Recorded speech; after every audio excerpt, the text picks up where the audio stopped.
Aurelius Augustine is considered to be the post-apostolic patron saint of both the Roman Catholic religion and the Protestant Reformed Church. He has been canonized by Rome as Saint Augustine, and within Roman Catholic circles ranks second only to Thomas Aquinas in stature. But this is a profound irony, because even though Augustine was a member of the Catholic Church as opposed to the sectarian Donatist, he was not a Roman Catholic. He, like most in his day, held to the Catholicity of the Church, meaning its universality. Hello, I'm Jerry Johnson, and I welcome you to this edition of Against the World.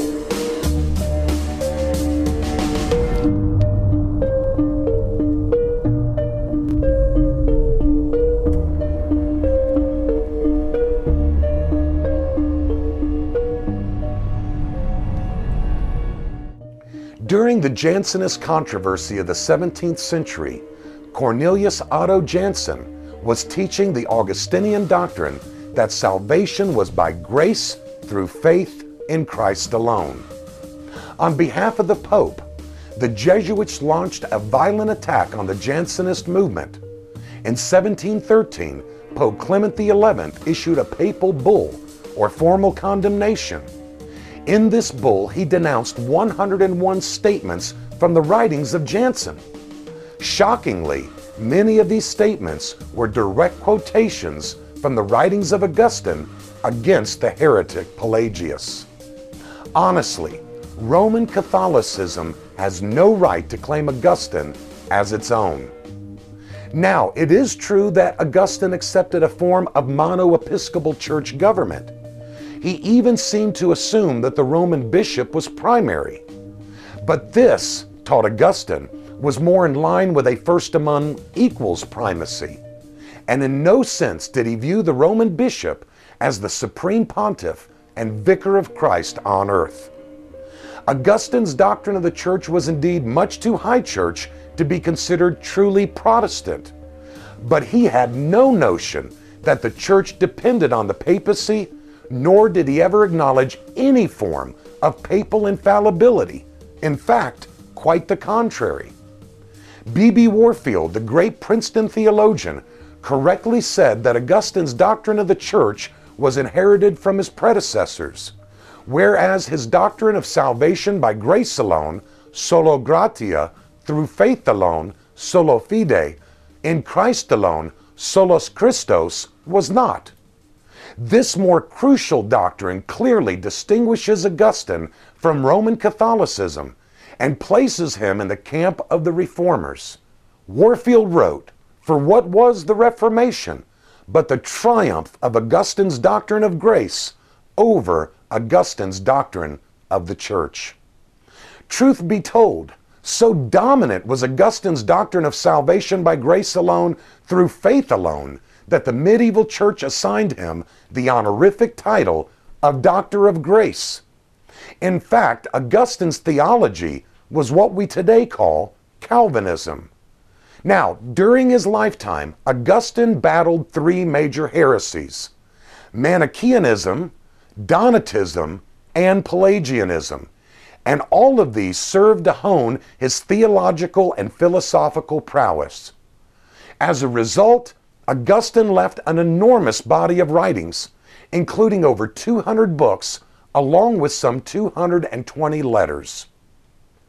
As to the bibliography on Augustine, it is nearly impossible to keep up with the vast multitude of written works about him and his labors. The authoritative Augustine Through the Ages Encyclopedia is 900 pages long.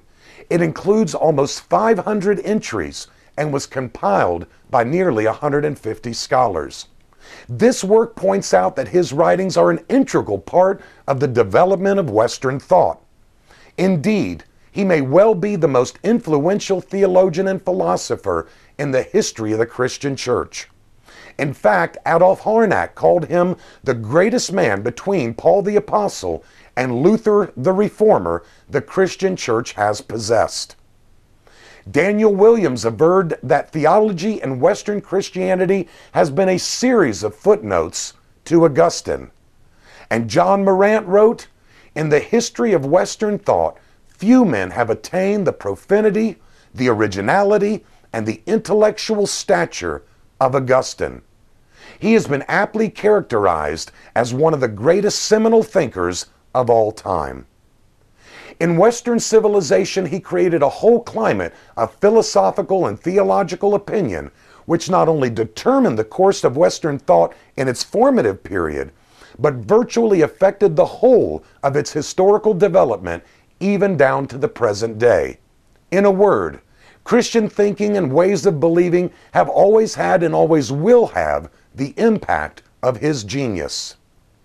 Not wanting to romanticize Augustine to the point you believe he was infallible, there are errors in his theology and philosophy. But we need to keep in mind that all post-apostolic Reformed theology is, in the very real sense, doing theology, while standing on the shoulders of the great North African bishop. Dr. Gary Crampton, in this new book published by Nicene-Council.com, it's called Grant What Thou Commandest, The Theology of Augustine of Hippo, gives us this gentle reminder. Quote, even some theological midgets are able to see more clearly than theological giants when standing on Augustine's shoulder. If you would like to receive a free ebook version of Grant What Thou Commandest or order a copy, please visit us on the web at www.Nicene-Council.com. Until next time, this is Jerry Johnson, standing on the shoulders of Augustine of Hippo and Contra Mundum against the world.